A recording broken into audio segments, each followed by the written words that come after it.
Let's move now to Soweto. Khayalethu Magadla would have been 6 years old today. The little boy who fell down a manhole in Soweto over a week ago is still missing, with the mayor of Johannesburg saying the search for him will continue until he is found. Today, emergency services continue to scan pipes, believing the boy likely drowned there. Our reporter Linda Kuhle is on that story, joins us from Dlamini in Soweto. Linda, thank you so much for joining us. I would imagine a particularly difficult day for little Kaya's family, bearing in mind it's his birthday. He would have turned 6 today. Tell us a little bit more about what officials are doing, the latest on the search for his body, and how the family is.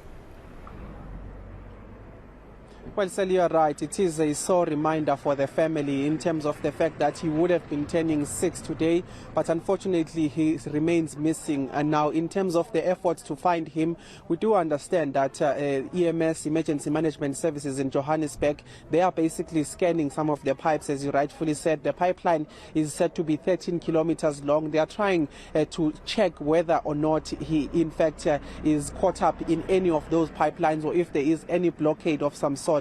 So that is the process that is currently happening. We understand that they've already been able to achieve about 8 kilometers, but they are continuing with some difficulties, of course, with some pipelines too long for technicians to actually access. So that is the process they are doing in terms of excavating and getting closer to that pipeline. That is the process that is continuing at this stage. But going back to the fact that this is a very difficult day for the family, it's been 8 days since Khayalethu Magadla went missing, and today we spoke to his father, who basically says that today is especially hard because it would be a day where they would be in celebration, but unfortunately his son is still missing. He speaks about the fact that his son was a quite particularly lovely person who would always be asking for 1 rand to buy all sorts of treats. And just as I speak to you, behind me is the community that has gathered here. They are singing happy birthday. They are here.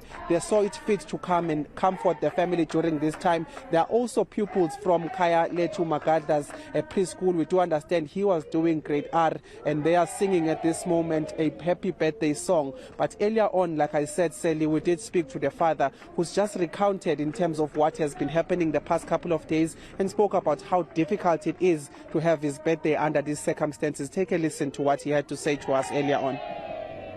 The only thing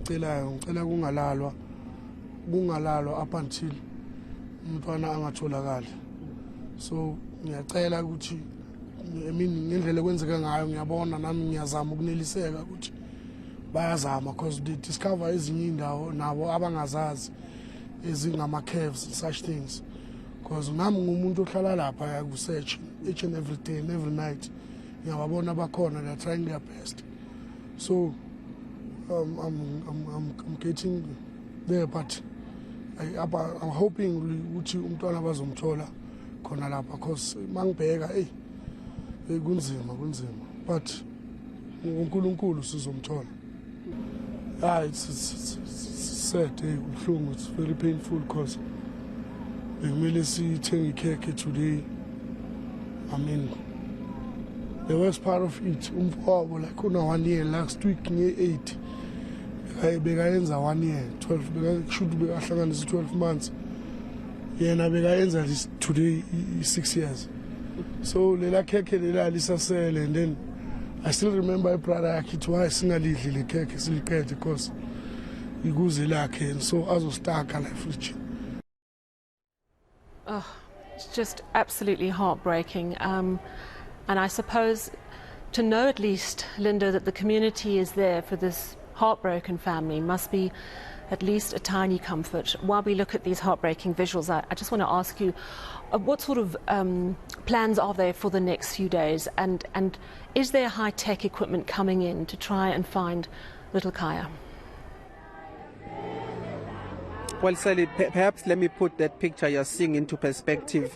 This is, in fact, some of the pupils that are from the school where Kaya was, in fact, studying. But also that 1-year-old that you see who was busy with that cake is, in fact, his younger brother. We understand that he is 1 year old. So those are some of the scenes that are coming out of here. But in terms of what is currently happening as far as the mission of search and recovery is concerned, we understand that it is sufficient at this stage what they are doing in terms of making sure that the 6-year-old is not stuck in the pipelines, but what they've also doing, they've brought in some excavators. As far as those tractors are concerned, they are trying to come closer to the pipeline, but they've told us, according to EMS, that they'll be done in the next 2 days in terms of checking that 13-kilometer stretch of pipeline, and thereafter they'll be focusing their search and recovery efforts to a split chamber. This is an area where dirt is separated from the water that would be rehabilitated in some of the plants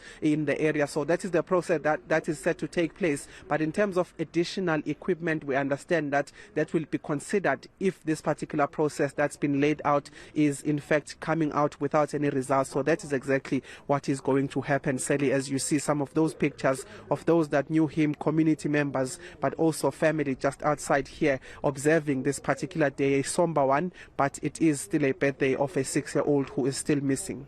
Yeah. We miss you, please come home. Such a sad moment. Thank you for that update, and it's good to know they've nearly finished searching that 13-kilometer pipeline and that they will not stop until they find his body. Linda Kuhle-Xulu, thank you so much for that update from Dlamini in Soweto.